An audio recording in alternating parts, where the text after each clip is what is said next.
Ladies and gentlemen, I would like to summarize for you the meeting that I have just had with bipartisan leaders. America's public enemy number one in the United States is drug abuse. Drug abuse. In 1971, the war on drugs was first brought in by President Nixon. It was then declared that drug abuse was now public enemy number one. This first year of a declared war on drugs also meant that the government would have to introduce a budget to fight this war. That year, that budget was set at $100 million. Since 1971, that budget has continually grown year by year. The United States has shockingly spent over $1 trillion in this effort. This averages out to about $25 billion a year over the span of 45 years. That is about $800 every second for 4 decades straight. Despite these shocking figures, the truth is drugs are cheaper than ever, stronger than ever, and yet we're spending more money than ever. It isn't working. These substantial funds could instead have been used for numerous other uses, such as education, infrastructure, or further space exploration. Along with that, the current prison population dilemmas could have been and likely would have been much lower today. Many people believe that brand name products are always worth the extra money. You get what you pay for. However, with drugs, this is absolutely not true. It is within US law that both generic and brand name drugs must meet the exact same standards. For a generic non-brand name to get approved for public consumption, it must first pass extremely thorough testing by the FDA. They must meet the same quality standards as any brand name drug must meet. This means, for example, that this Equate or this Walgreens form of ibuprofen must have the exact same amount of the active ingredient ibuprofen as Advil tablets of the same size would. It must be the same in strength and in effectiveness. This means that the only difference from brand name to generic is then the inactive ingredients, like coating, for example. Despite there being no difference, on average, brand name drugs are up to 80% higher in price. But why? Advertising. When is the last time you saw a commercial for a generic brand name drug? Because generic drugs never alter their product, they also don't have to repeatedly pay for FDA tests to be made. So for drugs, cheaper is actually just as good.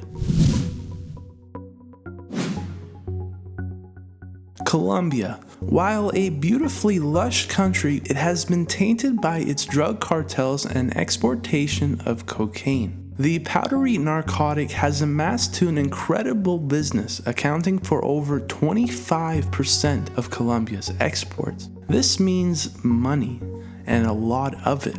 The trade is worth an incredible $10 billion. That's billion with a B. Colombia supplies the world's largest amount of cocaine, with 43% of all cocaine distributed around the world coming from Colombia. In the United States, this number jumps to a whopping 90%. To put this into perspective, 410 metric tons of cocaine were exported in 2010 alone. That is the equivalent of 2 blue whales.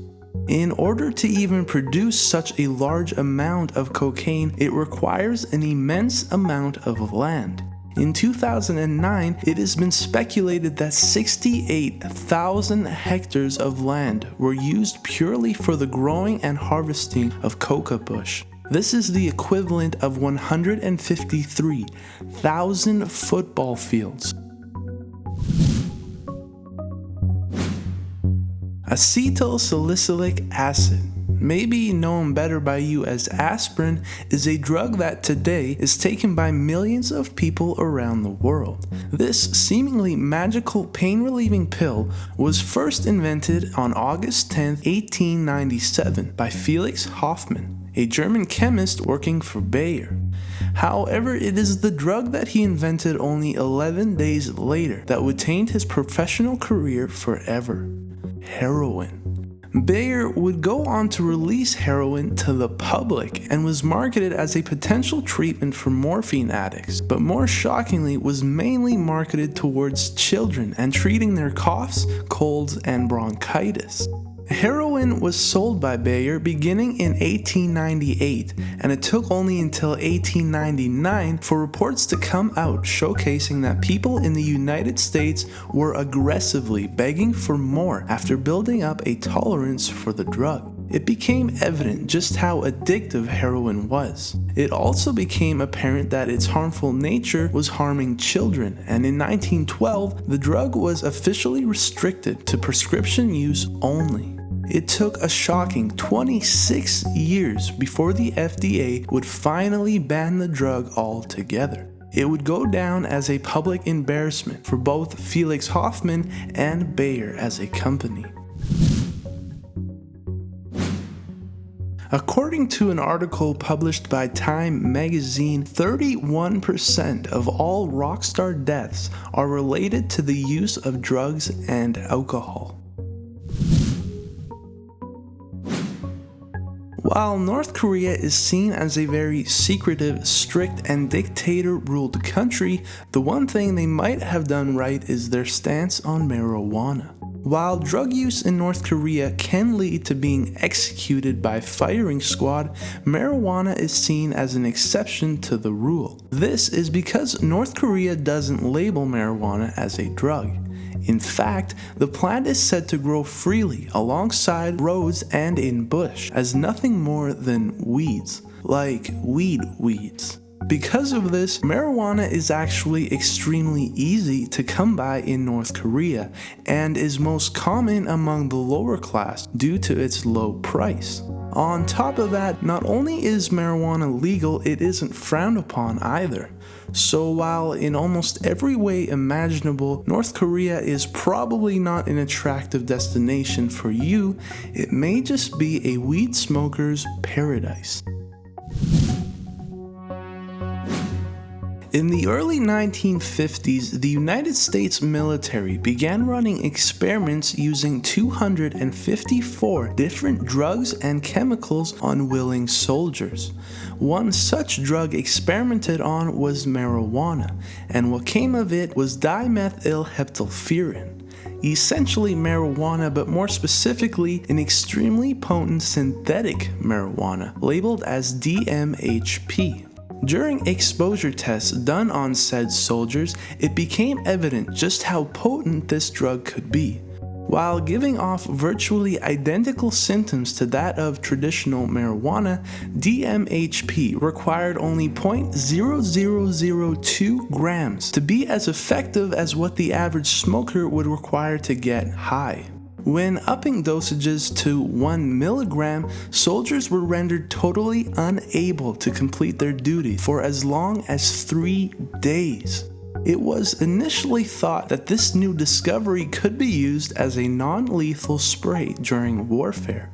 Spraying an enemy's army base would allow for US soldiers to complete any given tasks without the need of gunfire or casualties. However, chemical warfare had made its own advancements, and by 1975, research on dimethylheptylpryan was discontinued before ever being utilized in active battle.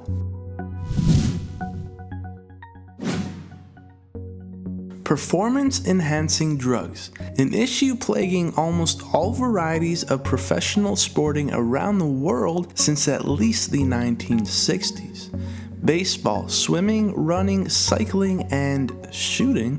That's right, professional competitive shooting is no exception to drug enhancement within sports. But not in the way you may think. It's not steroids, blood transplants, or growth hormones, but rather alcohol. In fact, the World Anti-Doping Agency actually lists alcohol on their prohibited list of drugs. In a sport where slowing your heart rate and maintaining absolute stillness can mean the difference between winning and losing, alcohol can give competitors an advantage. This is because alcohol is labeled as a sedative and slows down muscle movement and can give an edge by slowing one's heart rate down.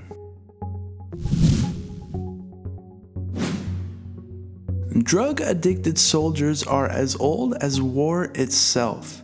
Since the beginning of time, soldiers and those fighting have taken substances to help cope with the trauma of war as a pain reliever or to simply help them concentrate while in battle. Despite the often countless casualties, torn apart families, and the destruction war leaves, war can have a positive impact on a country's economy. This can come in various ways, one of them being breakthroughs, often in medicine and drugs. An example of such is Friedrich Serturner, who was the first to extract pure morphine out of opium during 1817. This newly discovered miracle drug was given to hundreds of thousands of soldiers during the United States Civil War. It became an extremely effective way of helping soldiers cope with PTSD and the horrors associated with war. Unfortunately, morphine added yet another factor of suffering for these men. Until morphine and the addiction that came with it was further understood, this drug saw the downfall of many soldiers during this time. Former President of the United States, John F. Kennedy, secretly suffered from countless medical conditions. It was an extremely guarded secret for JFK and one that his administration repeatedly denied. It is today known that he suffered from severe war injuries, colitis, and Addison disease, for which he had to take corticosteroids, a drug that is known to have multiple side effects, bone disintegration being one of them. This led to osteoporosis in the lower back so severe he couldn't reach for papers across a desk or even put on his own shoes. This meant many different painkillers, reportedly up to 12 at a time. However, his personal doctor, Dr. Max Jacobson, nicknamed Dr. Feelgood, came up with an alternative. He is said to have injected the President of the United States with methamphetamine to relieve his pain. During a stay in New York City, the doctor was once again called upon. However, this time things would go horribly wrong when he accidentally overdosed the president. Kennedy began experiencing a psychotic state of paranoia and panic. He then tore off his clothes and ran around the room, completely naked, furiously waving his arms. At one point, Kennedy even escaped his room, running up and down the hallways of the hotel, to which the Secret Service had to pull the president back into his room. Can you even imagine TMZ, for instance, reporting that today's President Barack Obama did such a thing?